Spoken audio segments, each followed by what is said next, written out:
Okay, let's just dive right into it. The AB-100 Agentic AI Business Solutions Architect exam, yeah, it's notoriously brutal, and people are failing it left and right.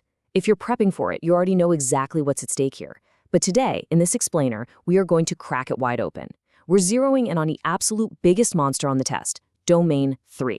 We've pulled together the official Microsoft study guides, real-world candidate feedback, and expert course materials to figure out exactly why this certification is so incredibly tough, and, more importantly, how you can actually conquer it. To get you exam ready as fast as possible, we've structured things into a super organized roadmap. We're going to cover why the AB-100 is so hard, ALM and deployment testing, security, governance and compliance, monitoring telemetry and operations, and then wrap up with a high-probability exam cram. Let's do this. First up, why AB-100 is hard. So let's validate what you might already be feeling in your gut. Basic training? It simply isn't enough for this one. Take a look at this actual candidate's experience. It brilliantly illustrates the ultimate exam trap. The test goes way, way deeper on agentic patterns and orchestration than the standard modules actually prepare you for.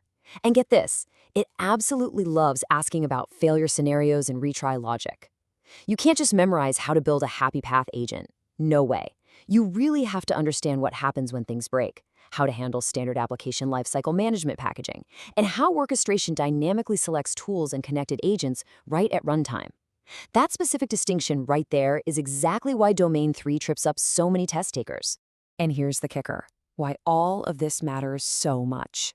Domain 3, which is Deploy AI-Powered Business Solutions, carries a massive 40 to 45% weight of your total exam score. I mean, compare that to the plan and design domains, which hover around 25 to 30% each. To put that into perspective, almost half your score hinges on this one domain. If you don't master the deployment, operations, and governance phase, you simply will not pass. It is literally that critical.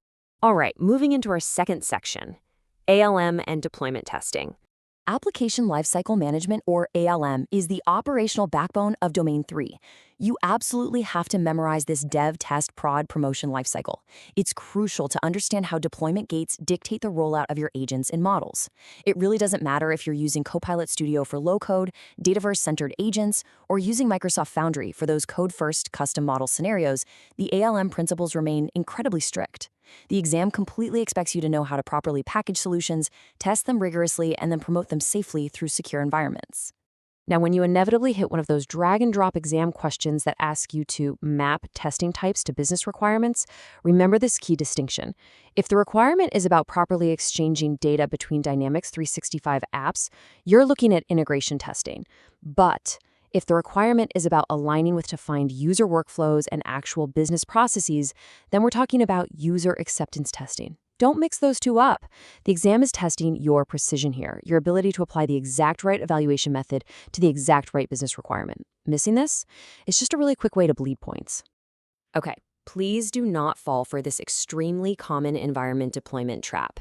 If a scenario asks you how to deploy an agent to production with minimal downtime while keeping credentials perfectly secure, remember this rule. The deployment package itself includes the agent and the references to the data sources. That's it. You must explicitly reconfigure your Dataverse and Azure AI Search connections after the deployment in the new environment. Never, ever package live credentials. Just lock that away in your brain. Moving right along to Section 3, Security, Governance, and Compliance. So once your agent is built and tested, you've got to lock it down. The exam is going to expect you to perfectly align specific governance controls to their specific use cases. Because, let's be real, security is paramount in Domain 3. You absolutely need to know that Microsoft Purview and Data Loss Prevention, or DLP, are your primary go-to tools for managing information protection and retention. Now, if a question pops up about defending against API threats, boom, you reach for Defender for APIs. And of course, role-based access control, or RBAC, coupled with really strict data residency requirements, those are foundational. They ensure that users are only accessing the grounding data they are explicitly permitted to see. You're also going to need a rock-solid understanding of the formal definition of responsible AI and content safety within the Microsoft ecosystem. The exam is going to relentlessly test your ability to implement audit trails and track agent activities. Think about it. If sales managers need to report on sensitive information shared via an AI agent for a future audit, you have to know exactly how to enable that tracking securely. You're ensuring your AI is behaving within corporate guardrails and fiercely defending against things like prompt manipulation.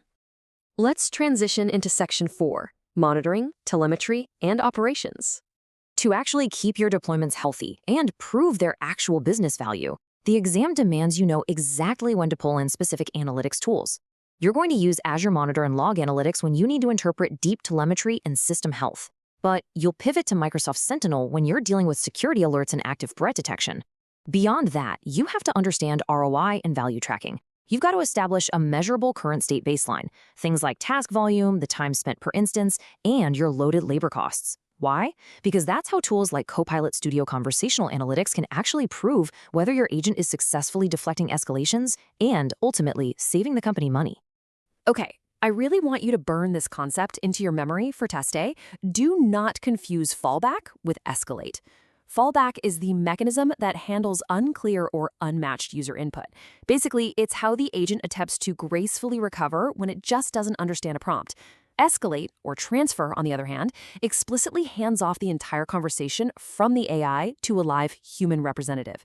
They serve entirely different operational purposes, and trust me, you will be tested heavily on when to trigger which one. This is just another one of those areas where the exam's difficulty really shines through if you aren't paying close attention. All right, let's bring it all home with Section 5, our high-probability exam cram. Let's rapidly consolidate everything we've talked about into a quick examgram.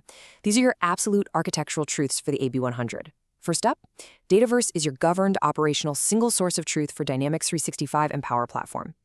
Azure AI Search, completely different. That is your retrieval layer for indexed semantic search across heterogeneous content.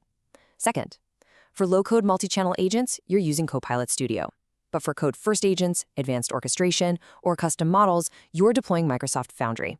And finally, before you even think about model quality, you absolutely must verify data quality, meaning accuracy, relevance, and permissions before you ground any agent, period. To leave you fully ready to crush this exam, I want you to ponder a scenario based on everything we've discussed today. If an agent needs to call a REST API securely, while utilizing standard ALM packaging, what exact extensibility tool must you deploy? The answer? Wrapping REST APIs with custom connectors. That is your definitive answer for low-code ALM packaging. Mastering these highly precise design rules is exactly what separates the candidates who struggle from the architects who actually pass. But it does beg a bigger question, doesn't it?